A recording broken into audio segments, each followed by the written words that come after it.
fighting World War I. Yet at home they had little or no rights at all. It was to take nearly a century for Mandela and his comrades to put an end to this, but he did, serving one term as president from 1994 to 1999. His legacy has been argued over since then. In the CNBC Africa special, we dispatched our journalists to examine and analyze this legacy and what Mandela means to the Africa of today, starting with this analysis by Karabo Letlatla.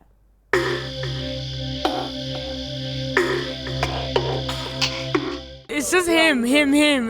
I guess it's tiring now. It's getting tiring. Well, he was a great guy. He was an historical man and important for South Africa. The living conditions are better. How we interact with the diversity is better. I think Nelson Mandela is an overglorified South African hero. Inspiration to all, and hope and peace. I think the spirit of Ubuntu should live on, actually, because people are,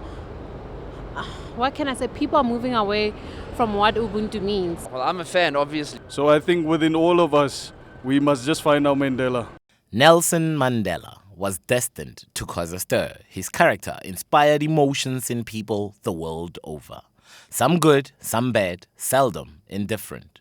As a young political activist in the 50s, Mandela flirted with fire and danger, an early proponent of the armed struggle at a time when Chief Albert Luthuli, then ANC president, won the Nobel Prize for Peace in 1960. And when that fierce spirit gave way to a negotiated settlement in 1994, some accused him of bending over backwards. Mandela's politics continue to be divisive today, even more so as a new youthful generation begin to question the implications of his politics on their daily lives. It's time for other heroes to take the spotlight as well, like Robert Sobukwe. He fought so much for us, but every year goes by, his family members die, and not enough credit is given to the family. So maybe South Africa isn't just Mandela. The only thing that's kind of left is to name South Africa Mandela Land, because we've given everything to Mandela. Everybody knows South Africa because of Mandela. That's the only thing that's left. But there's more to South Africa than Mandela. I think in the first place, Mandela should have just not sold us out, and then we would have healed and been angry. We would have been allowed to be angry. Would have been allowed to, heal, because you have to be angry too. Not this forgiveness politics. He's a great hero to everybody, like even me, most probably. And I take him as like he was a father to every African in the world. Too many people take the parts of Nelson Mandela they like and ignore the parts that don't dovetail with their own preconceptions. And I think everybody does this. Adam HABIB is the principal of one of the best seats of learning in Africa, the University of Witwatersrand. HABIB has published numerous books and journals over the last 2 decades. A few years after his appointment as vice-chancellor, his university was hit by the biggest student protest since democracy. Mandela's born-free generation had come to collect their free education. We need to challenge the current generation. To be honest, I think we romanticize the current generation. There's much that is good in that current generation, and they must find their mission, their struggle. Each generation has its mission. But, and they often quote Frantz Fanon in this. What they forget before that, in that same paragraph that Frantz Fanon speaks about, he also speaks about respecting the contributions of earlier generations and building on earlier generations.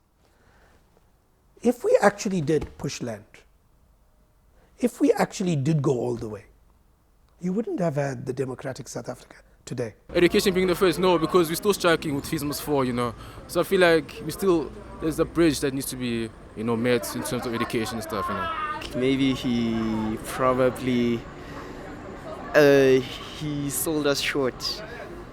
We could have gotten more, maybe. I just think the new generation has a different view. I mean, I think you hear a lot of stories now that he sold out, or that he, that he should have been harder at CODESA. And I think there's just, lack of appreciation of the complexity that they were dealing with at the time. But it's not just young people who have strong emotions about this icon. My personal life, he's created opportunities for me which my parents weren't necessarily exposed to. So yeah, for me, even beyond the sky is the limit now because of what he's done for our country. So I'm inspired. A person that people looked up to. He was a father of the nation, father of the world, and role model. I wish every president can be like that. He was a normal human being with faults. I don't think one should. He's a human being. He's nothing else. But I think he managed to rise above where many people fault. He could rise above it, and at least go for reconciliation where everybody expected something else, and I think that makes him great. I think as a white South African, I can be here and really live the life and hopefully contribute the way that I am because of that. I mean, we forget things were looking quite dicey in 92, 93.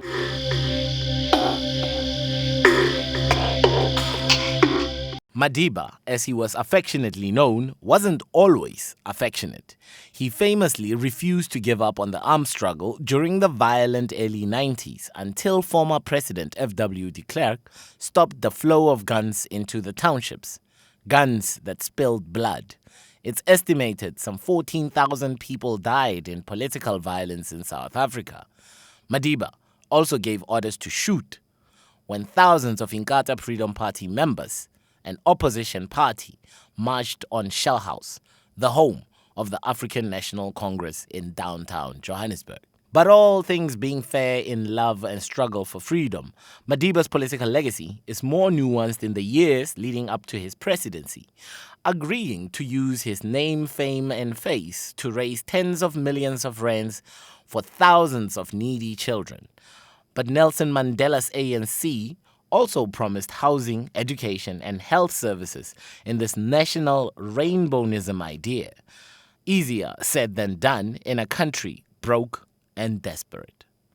We are a rainbow nation because of him, right? And a lot of black people are not happy about the whole fact that we are a rainbow nation because as black people, a lot of us haven't profited from or we haven't received what was expected. What the ANC has done to Mandela's legacy, I think it's non-existent. I think Mandela strived for the emancipation of the country, for equality, for democracy, and what we're seeing currently is completely different. Why do you think we don't always hear about Mandela's militancy side? That's a good question. I mean, I think if you read his books or you're a student of history, you do see it. But I think he downplayed that in his later years because of the need for reconciliation. They don't like the part about the militant MADIBA who was prepared to fight for the poor. They don't like the part, this is the guy who was prepared when under attack to say that there are some certain conditions when you have to fight. You don't always fold, you have to fight.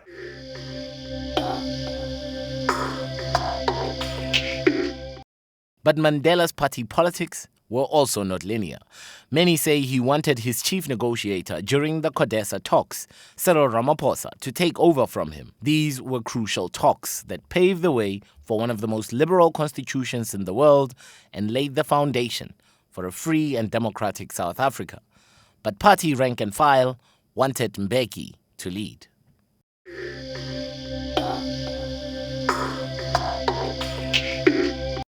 Mandela was invited to Nigeria in 1962 and twice again after his imprisonment, both times to a hero's welcome.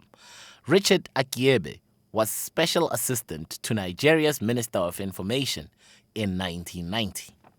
He was received by Babangida and Miriam Babangida, and the ministers were there at the State House. It was palpable. Everybody felt a sense of accomplishment because Nigeria had been part of the struggle to see the end of apartheid. So we were all very excited. It was like one of us had been set free. So yes, it was a very, very overwhelming visit. Long before his lifetime prison sentence in 1964, MADIBA kept close company with leaders seen as pariahs by the West. And as president, Mandela embraced former Libyan leader Muammar Gaddafi and Zimbabwe's Robert Mugabe, much to the dismay of the West. But Mandela's liberal views upset some on the continent. In 1997, following Nigeria's execution of activists Ken Saro-Wiwa and others, Nelson Mandela recommended Nigeria be kicked out of the Commonwealth in protest, a decision which swiftly backfired. South Africa soon found itself short of friends as West African governments huddled together with Nigeria, diminishing South Africa's influence on the continent. It was painful, even as I recall it, because nobody expected that Saro-Wiwa would be killed. And even the Minister of Foreign Affairs then, who I believe was Tommy Kimei, was taken by surprise because he was in the Commonwealth meeting at that time. And he wasn't informed. He was still lobbying to be sure that Nigeria wasn't kicked out when suddenly the news came that Saro-Wiwa had been killed. It's still a pain. It's a blemish in our history because there could have been other ways in which his convictions could have been handled. I think you must understand governments and how they deal with each other. The fact that the West African governments opposed what Mandela said didn't mean that the Nigerian people, the ordinary people, supported the government or supported what the West African government was doing. What West African governments were doing, I think they were basically supporting one of their own. They were not echoing the voice of the people. I don't know if you get what I mean. Their support was not echoing the voice of the people. Their support was, they were supporting one of their own, and their own at that time was Abacha, who was quite influential. And Nigeria is the biggest economy in West Africa. We can throw our weight around and get people who, even though they don't agree with some of the things that we are doing, to agree with us publicly. But I think you must separate the feeling of the people from the voiced support for Abacha by a few West African leaders. I think it did. I think it fundamentally changed South African foreign policy, by the way. So prior to, I think that there was a belief in 1994, 1995, that the mystique of MADIBA would carry the transition, but that would play out in foreign policy. You saw that they didn't play out in Abacha's case, in the assassination of, or in the execution of Ken Saro-Wiwa, but it did work in Mobutu Sese Seko's case, where effectively MADIBA saw him down and forced him out of power. And so in some cases it worked, in some cases it didn't.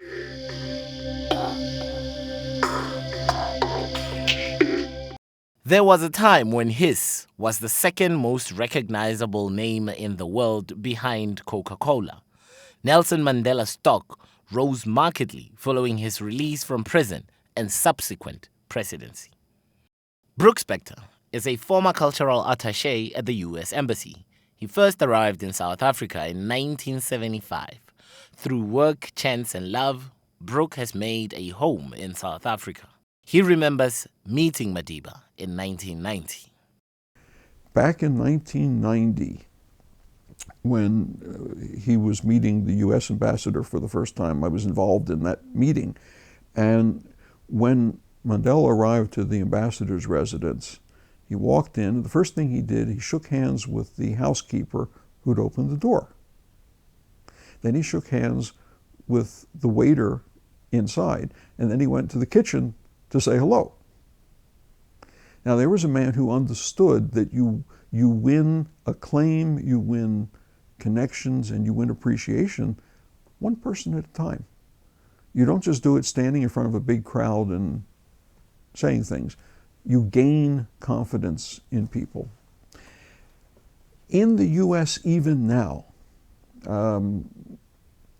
when you talk to people and you say, something about where where I live, and they say, "Did you know Nelson Mandela?" And I can say with an absolutely straight face, yes, I didn't know him well, certainly, but I had met him a couple of times. And you can see the look on their faces of, whoa, wow, congratulations, great. So there is a residual level of appreciation and understanding. But despite the adoration he received on his first tour of the US in 1990, Mandela was held in contrasting views by Americans and the state. Well, like any good politician, you try to be as real as you can be, and the image that is created, you try to both live up to that image, to inhabit it, and then to subtly tweak it so it fits you. So it doesn't look false, it doesn't feel wrong. A clever politician figures out what things they do that build the image they want to project, rather than run cross-grain against it. And he was nothing if not a clever man. And he understood that you take something like that, you shape it your way, and then it gets used properly, and then you can carry on that way. Despite the public adoration, MADIBA would remain on the US terror list until 2008. Well, the terrorism thing is one of these leftovers from the Cold War. I mean, over the years there was a list of terrorism people, and people's names were put on it, and under pressure from very conservative, right-wing members of Congress and other people in government perhaps too, people like Nelson Mandela's name got put on that list. And that was pretty much of a piece of the time in the 60s, 70s, and 80s, when it wasn't quite as clear to some people as it should have been that this was rather different than your standard garden variety terrorism. Well, partly I suspect that there's I must say, I think partly it's just bureaucratic blunders. I think even under the Clintons, MADIBA was seen as an icon. Mandela's body politics continue to be a source of conflicting views. While his political days may be done with us, the argument over its legacy is far from so. The economy has been one of the big debating points down the years. Mandela had to choose between socialist nationalization or the free market. He chose the latter for better, or in recent years, for the worst. I spoke to some of South Africa's top economists for the full in-depth view. Nowadays, it is not unusual for a black woman like Busisiwe Radebe to be an economist. She's been doing this job for almost 10 years.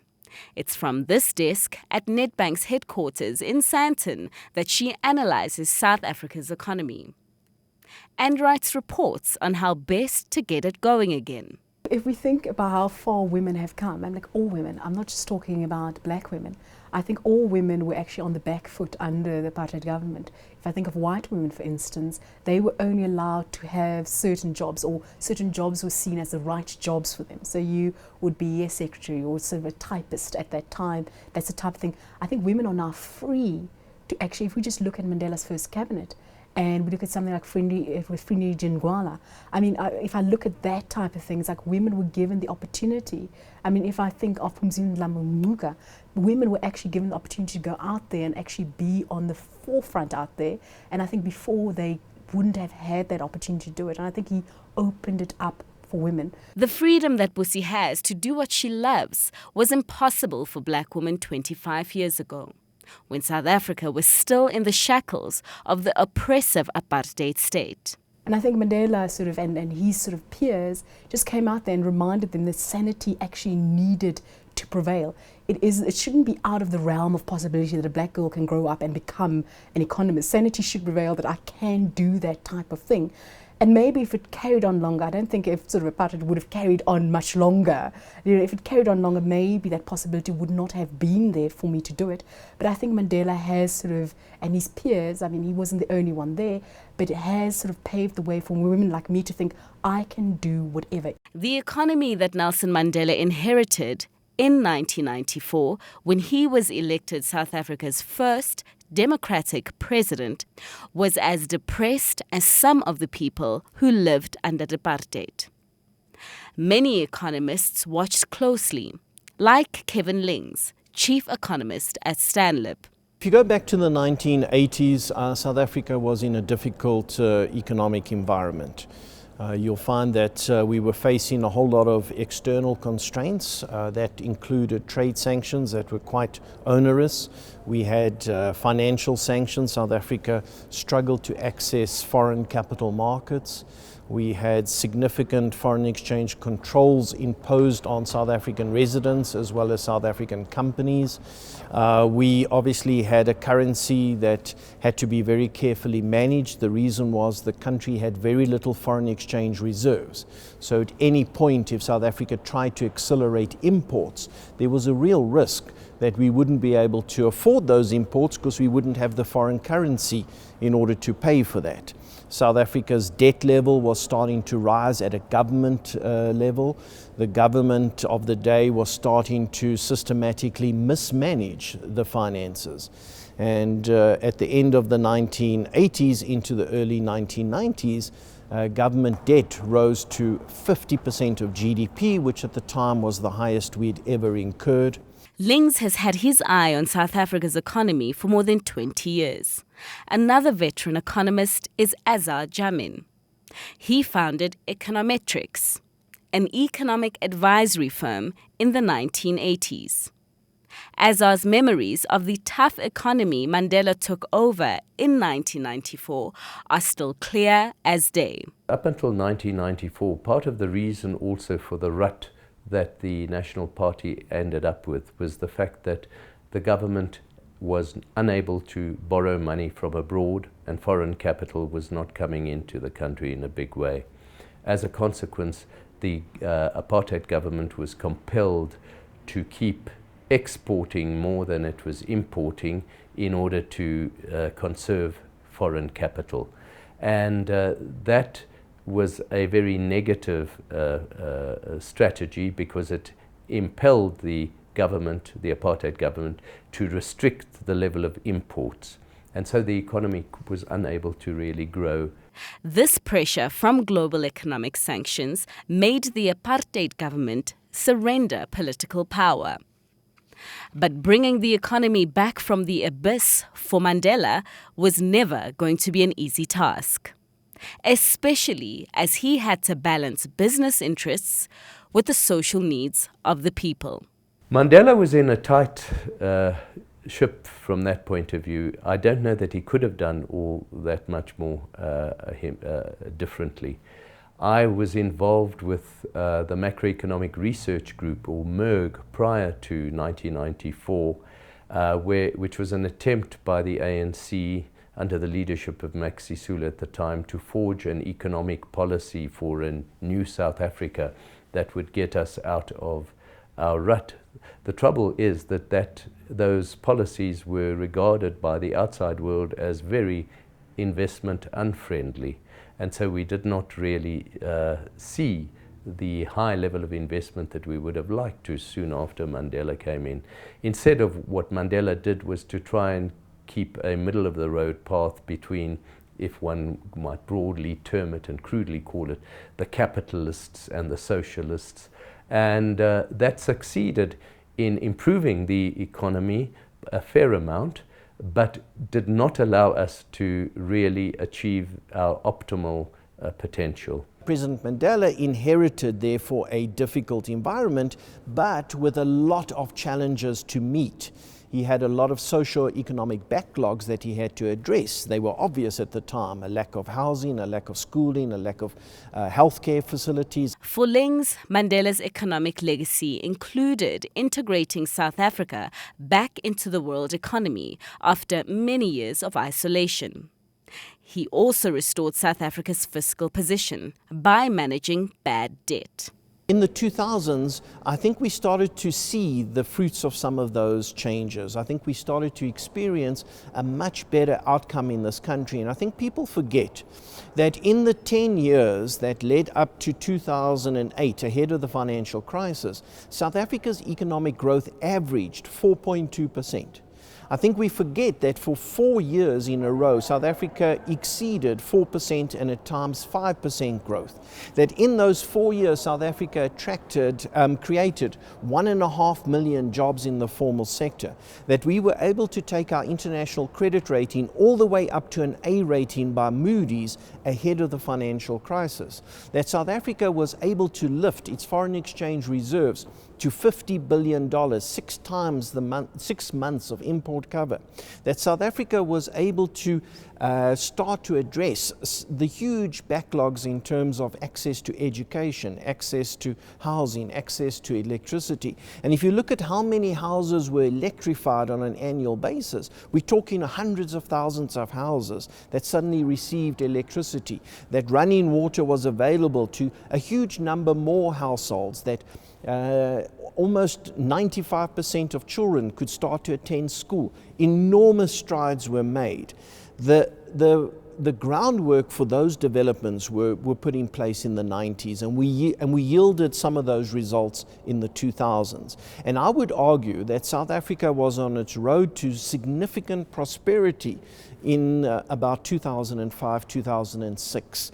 And I think this country had at that point underestimated just how much change had taken place. Then there was the Growth, Employment and Redistribution Plan. GEAR was intended to grow the economy, create jobs and redistribute resources like the land to the people. People say GEAR failed, but one of the cornerstones of GEAR was that pay should be linked to productivity, and that was not allowed to actually happen. We just had to have extra pay straight away.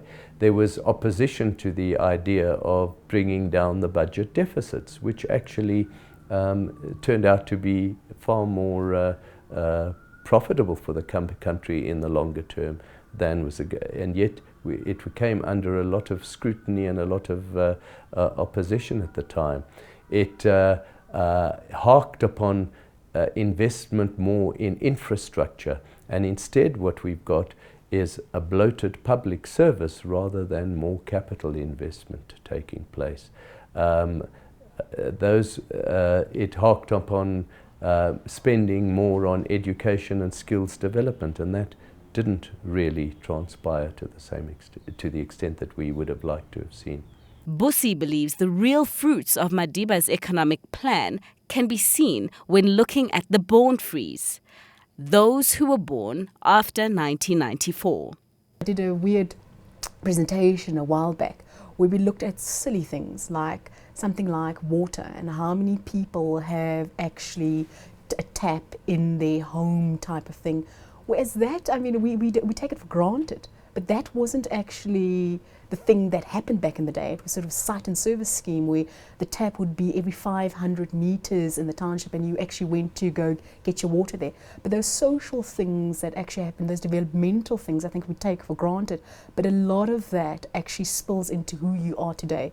If I didn't have that clean running water, I mean, my health outcomes would be bad. I mean, even RDPRs, maybe we haven't done it perfectly. We might not have done it perfectly, but that gave people sort of a home and opportunity. We're trying to redress some of the past. A lot more could be done. I think we've got two sort of people looking at this. Some who are saying this is happening too slow, and others who are going, oh my word, we've been punished actually for the past. But I think we just did the best we knew how. Just like his personal legacy, there's much debate about whether Mandela could have made better decisions for the economy, especially as the challenges South Africa faces today of slow economic growth, high unemployment and high government debt, not to forget junk status, mirror the headwinds of the apartheid state.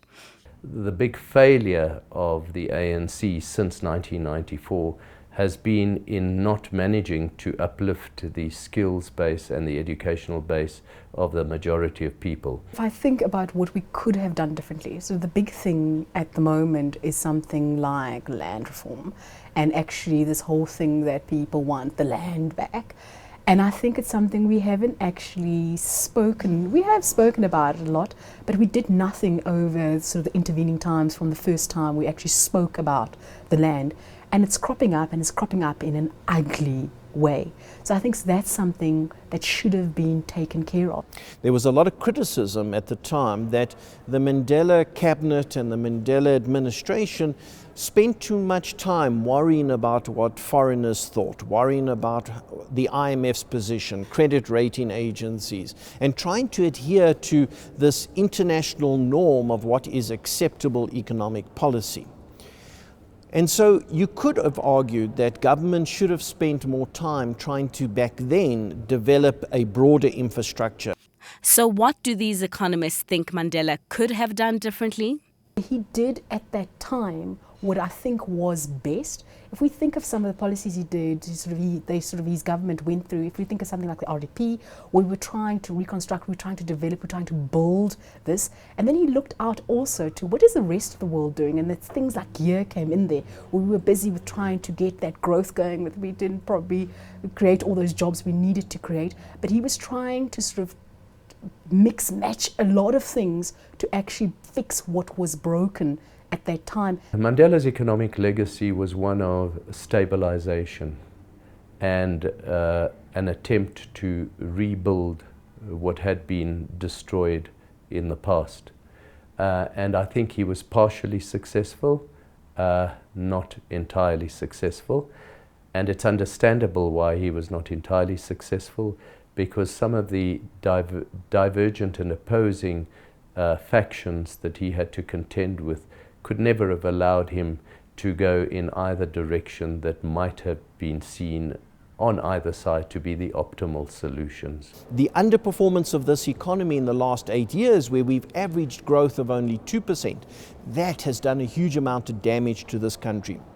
The fact that the international credit rating was revised all the way from around an A rating into junk status, all of that reflects the fact that government's fiscal position has deteriorated, and that all of those fundamentals that we spent so much time putting in place in the 90s and the 2000s, that we undermined many of those fundamentals. We changed ministers of finance regular times. We have struggled to attract foreign investment on an ongoing basis. So there are many things that I think that we've done to lose focus in the last 8 years. For most people, Mandela played his part by restoring peace and avoiding a civil war. He is credited for laying the foundation to achieve better social economic rights for the people. It's now up to those who come after him to ensure South Africa's economy becomes a better country for all to live in.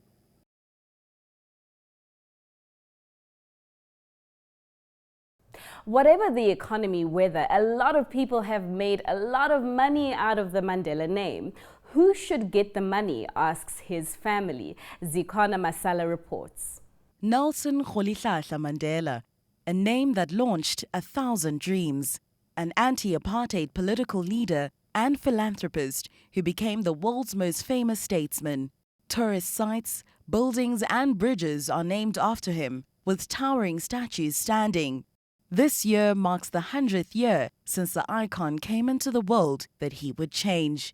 Even years after his death, many are still making money off the name Nelson Mandela. My name is NDABA Mandela, and this is the Mandela Business Special. In 100 years, his name has been spoken with pride from the paddy fields of Vietnam, through the savannas of Africa, to the smoky steakhouses of New York City. As South Africa's first democratically elected president, he would also be known for his signature and stylish MADIBA shirts. One of the people who designed the famous shirts is SONWABILE NDAMASE, who grew up not far away from Mandela's home in the former Transkei in the Eastern Cape province of South Africa. I was then, when Tata was released from prison in the 90s, I was one of the people that was also introduced by the family to say, here's the man that was also dressing us as a family. Now here comes Tata now with his, ice-breaking ways of speaking. Oh, are you at the Pondo? Coming from at home? And then I started to narrate the story and say, and then she giggled and said, ha ha ha, a designer coming from the Pondo? Khona, ekanohlala ngam nomzamo.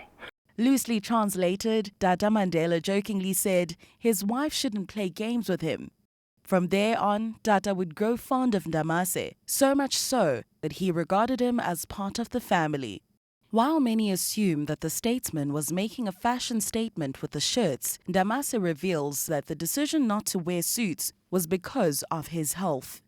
By the time that he was in prison, and especially when he was in Robben Island, so they used to break those alkaline stones, and therefore part of that he inhaled the dust, which then caused him, even to his last days, that you understand that he was also suffering on lungs and so forth.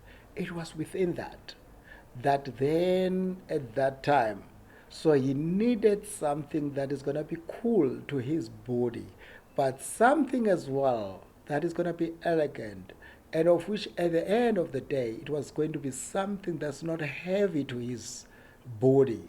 The shirts would be known far and wide, with many designers replicating them from Cape to Cairo. The famous MADIBA shirts were trending. A designer, you start something and then you need to have followers. That's the only thing that I could say. If people do not follow on your trends that you have started, therefore, you are not at all a creative person. My creation, if ever everybody is starting to do it, and they can do it in a way that they can commercialize it, they can give it names, they can give it whatever it is, the one thing that remains, the originality will still become original. People will always know where does this thing comes from. I am happy that I'm an inspiration to the world. The more people multiply me, the better for what Tata has done, because that was the purpose. The shirts were only the beginning of the Mandela brand. The list continues to grow, from Mandela wines to teas to coins. So this particular medallion has a mintage of 100, so it's already pretty scarce. The selling price was 39,500, but it has all been sold out. So again, it shows that limited edition medallions and coins are what are desirable. And of course today the mints go to a great deal of trouble to improve the quality, and as you can see, this is a perfect coin. You're not going to get better than this. Alan DEMBY is the chairman of the South African Gold Coin Exchange, known as the Scoin Shops. They sell minted coins from mostly Nobel Prize winners. So we've been involved with the Martin Luther King medallions, Nelson Mandela of course, Desmond Tutu, Lutuli, Tutu, Aung San Suu Kyi, Eddie Wiesel, and a whole host of other winners. And that's really our involvement. A well-traveled businessman, DEMBY has had the privilege of meeting Nobel Prize winners across the globe, even sharing a dance floor with former American President Barack Obama. Mr. Mandela was the only Nobel Peace Prize winner that we couldn't get to meet. However, I'm pleased to say that over the last 20-odd years, we have generated about 40 million rand in royalties to both the Nobel Institute, Nelson Mandela Foundation, and another. While businesses have been profiting from the late statesman's name, this doesn't sit well with some of the Mandela family members. Well, of course, it doesn't resonate very well with the family, because a lot of these businesses that happen do not benefit the family, contrary to popular belief. You know, we obviously have the Nelson Mandela Foundation, and you know, they are one of the main stakeholders, but they are not the only stakeholder. And as far as I'm concerned, they are not the most important stakeholder either. You know, the family for me are the ones who suffered the most, so the family for me should be the ones to benefit the most. The coin shop was also in the NDABA Mandela firing line. But for me, it's really making sure that people who are interested, who are genuinely interested in adding value and growing the legacy of Nelson Mandela, really work with the family, you know, because there are many businesses like the Coin company, for example, that don't benefit the family, and yet they make hundreds of millions of rands. That is not something that would sit well with us. I don't think it would sit well with you if someone was misappropriating your name, making hundreds of millions of rands, and you not getting a single cent. The chairman of the coin shop says this is not the case. It's actually the Mint of Norway that actually makes these coins, and every time they sell the coins to wholesalers and distributors, they pay the royalty. So they've got no interest, and we ourselves have got absolutely no interest in the actual royalty. By the time we get the coins or medallions, royalties have already been paid. And again, they don't pay it to the individuals, but only to their foundations. And if you look at the complete collection of Nobel Peace Prize winners, medallions, they've only given funds to their foundations, not to an individual as such. Whatever the argument, the world commemorates 100 years since Tata Nelson Mandela came kicking and screaming into this world. Those that know him share fond memories. Tata kept me grounded by virtue that he always says, never be bigger than your people. People are the one that make you to be who you are to a particular degree. You pave the way, you do certain things, but you must also know that people are watching for whatever step that you are doing. So therefore, as much as this young boy, I should think my family ground as well worked on me because of where I come from, you know, and my family and that kind of a thing, you keep it within yourself. Then I was absolutely doing the same, keeping it within myself, but doing what I'm supposed to be doing, and then in getting people to enjoy. Because as you're asking a question, how did I feel then, and also now knowing it is then on his passing, and whilst he was still lying on that particular bed, that people started to rush unto me. I think what I've noticed is that he has bound the people together, and he could have been angry, he could have been bitter, but it shows that he got people to come together. And maybe in my later years, I'm trying to make more peace with my friends, colleagues and business friends than ever before. So that's my takeaway. We, teach young people about the importance of farming and getting involved in agricultural business. And so each kid, in the different schools will have a plot. They'll be given seeds to grow their own produce. And at the end of the day, there'll be two winners. One will be the one that yielded the most amount of vegetables in terms of actual kilograms, and the second one will be the best quality vegetables, and those two winners will then get to go to Sun City for the weekend. And as you know, many of these kids who are living in these rural areas will never even get the opportunity to leave their province, let alone go to a 5-star holiday resort known as Sun City. So these are some of our initiatives. And later in the month, we're also going to be launching a sports program, soccer, as well as netball for the ladies. Not only in Mthatha, but in Port Elizabeth as well. Nelson Mandela, a name and face that continues to shine a century after his birth. What about this rainbow nation? It was the talk of South Africa when democracy dawned in 1994. The idea of races putting aside their differences and grievances to blend and shine together. The reality is a lot different for a lot of young South Africans.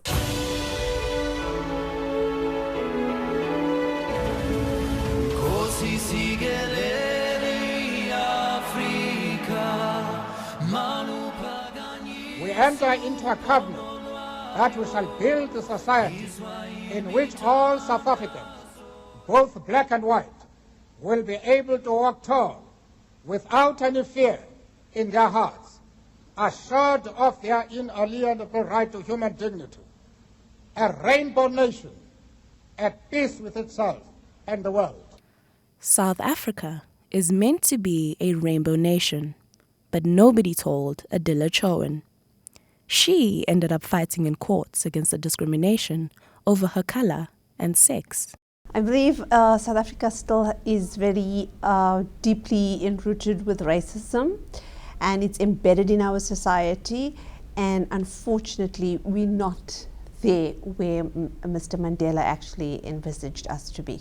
She believes Nelson Mandela's vision of a non-racial, non-discriminatory society is merely a mirage.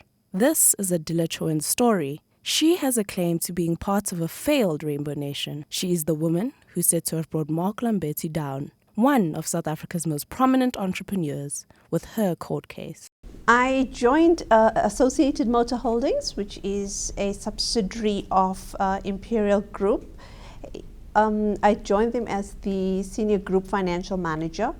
I was there for about 3 years, and when I joined Associated Motor Holdings, one of the questions I had raised was there opportunities for growth, and I was assured that there was opportunities within the Imperial Group.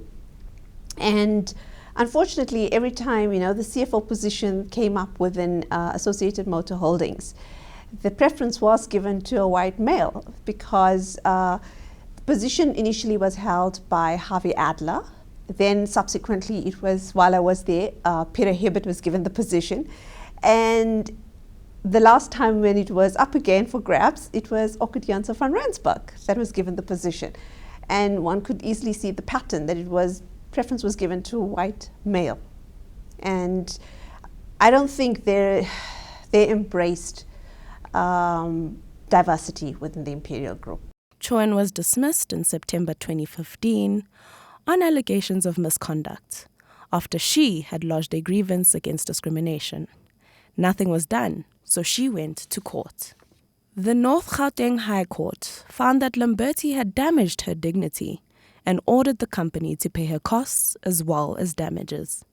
CHOWAN's fight was sullied by media claims that she was after a payday. But for her, it's about more than that. The court process was a long, drawn-out process. It was very intimidating. We had big shot lawyers there and advocates, so you can imagine it wasn't a walk in the park. When I was put on stand, it was very intimidating because the advocate was trying to discredit me. So the questions that were asked were, very intrusive, very invasive, and the best part is when you're speaking the truth, no matter how many different ways of asking the question, at the end of the day, the answer was still the same. To be honest, I was offered a financial settlement, and I refused it because at the end of the day, it was important for me to stand up for the truth, and I believed in myself, and I believed in the cause I was fighting for, and I guess the judge, when he gave his judgment, I had got what I wanted from it. And I also believe this landmark case is going to help a lot of South Africans, especially black female South Africans. And especially since there's a lot of females that I have met with. I've met some of these females that are being discriminated against and victimized in the workplace. And unfortunately, it's again some of these big listed companies that can abuse their position and power and victimize these women. And like I said, for me, it's important that they stand up for themselves. Sadly, this is not just CHOWAN's fight.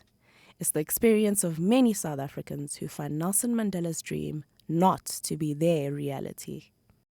The honest answer, I think you'd be really disappointed. We have, I'm the youngest of 6 kids. I grew up with children who fought. You'd fight, you'd stop, you'd get back together, and that's how my parents taught us.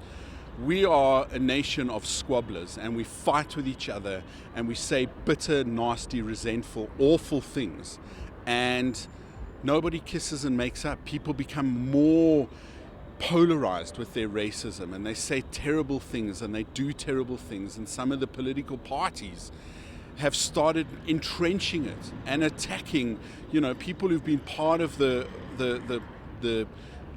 movement to make this a better country for years and years, just because they may be Indian or they're not African, or these kinds of things I think would profoundly disappoint him if he could see the kind of squabbling and the lack of dignity parliamentarians have exhibited, especially.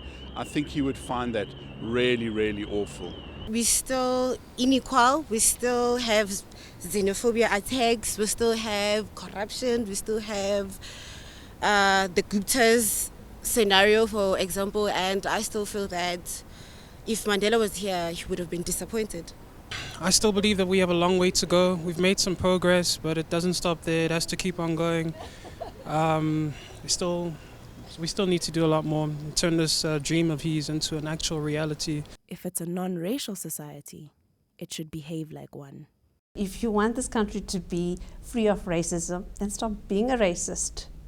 Embrace the different cultures, embrace the different people. It's not just culture, people, it's the different backgrounds we've grown up in. Embrace us. And finally, one of the biggest names in world politics came to Africa to pay tribute to Nelson Mandela. Former US President Barack Obama delivered the Nelson Mandela lecture at the Wanderers Cricket Ground before thousands. Here are some of CNBC Africa's highlights. Mama Gracia, Michelle, members of the Mandela family, Michelle family, to President Ramaphosa, who you can see is inspiring new hope in this great country.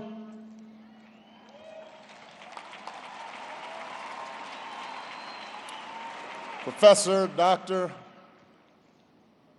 distinguished guests,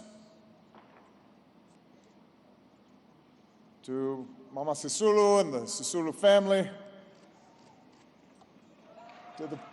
to the people of South Africa,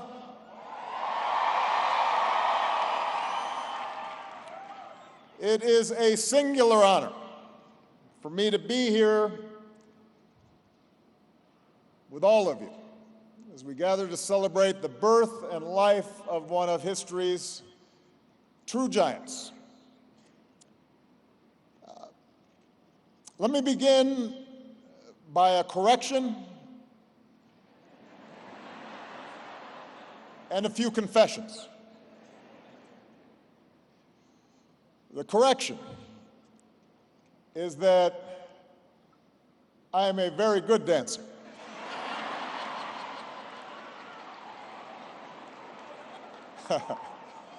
I just want to be clear about that.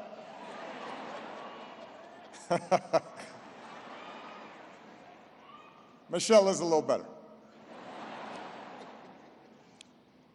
The confessions.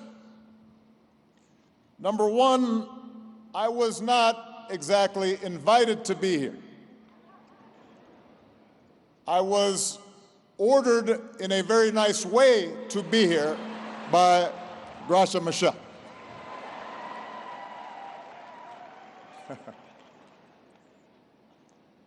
Confession number two.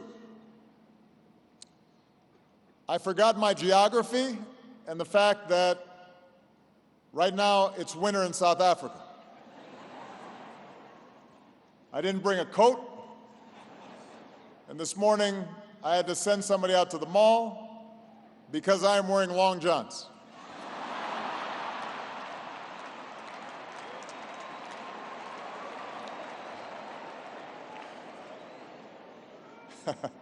I was born in Hawaii.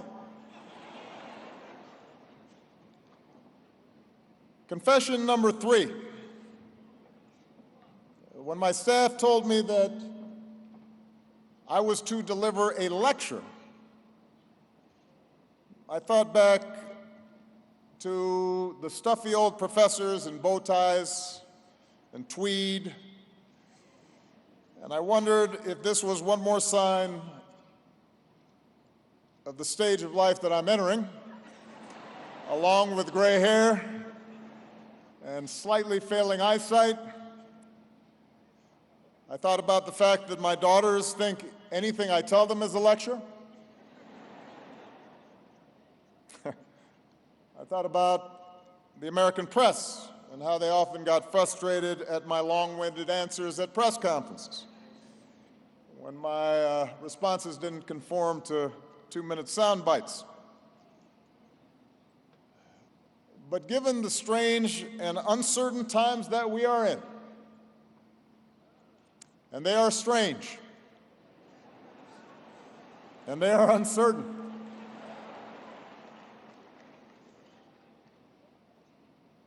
with each day's news cycles bringing more head-spinning and disturbing headlines, I thought maybe it would be useful to step back for a moment and try to get some perspective. So I hope you'll indulge me, despite the slight chill, as I spend much of this lecture reflecting on where we've been and how we arrived at this present moment, in the hope that it will offer us a roadmap for where we need to go next. 100 years ago, MADIBA was born in the village of let's see there, I always get that. I got to get my M's right when I'm in South Africa. Mvezo. I got it. Truthfully, it's because it's so cold, my lips stuck. So in his autobiography, he describes a happy childhood. He's looking after cattle, he's playing with the other boys. Eventually he attends a school where his teacher gave him the English name Nelson. And as many of you know, he's quoted saying, "Why she bestowed this particular name upon me, I have no idea. There was no reason to believe that a young black boy at this time, in this place, could in any way alter history." After all, South Africa was then less than a decade removed from full British control. Already laws were being codified to implement racial segregation and subjugation, the network of laws that would be known as apartheid. Most of Africa, including my father's homeland, was under colonial rule. The dominant European powers, having ended a horrific world war just a few months after MADIBA's birth, viewed this continent and its people primarily as spoils in a contest for territory and abundant natural resources and cheap labor, and the inferiority of the black race, an indifference towards black culture and interests and aspirations was a given. And such a view of the world, that certain races, certain nations, certain groups were inherently superior, and that violence and coercion is the primary basis for governance, that the strong necessarily exploit the weak, that wealth is determined primarily by conquest. That view of the world was hardly confined to relations between Europe and Africa, or relations between whites and blacks. Whites were happy to exploit other whites when they could. And by the way, blacks were often willing to exploit other blacks. CNBC Africa pays tribute to former President Nelson Mandela. From us here in Johannesburg, that's it. It's bye for now.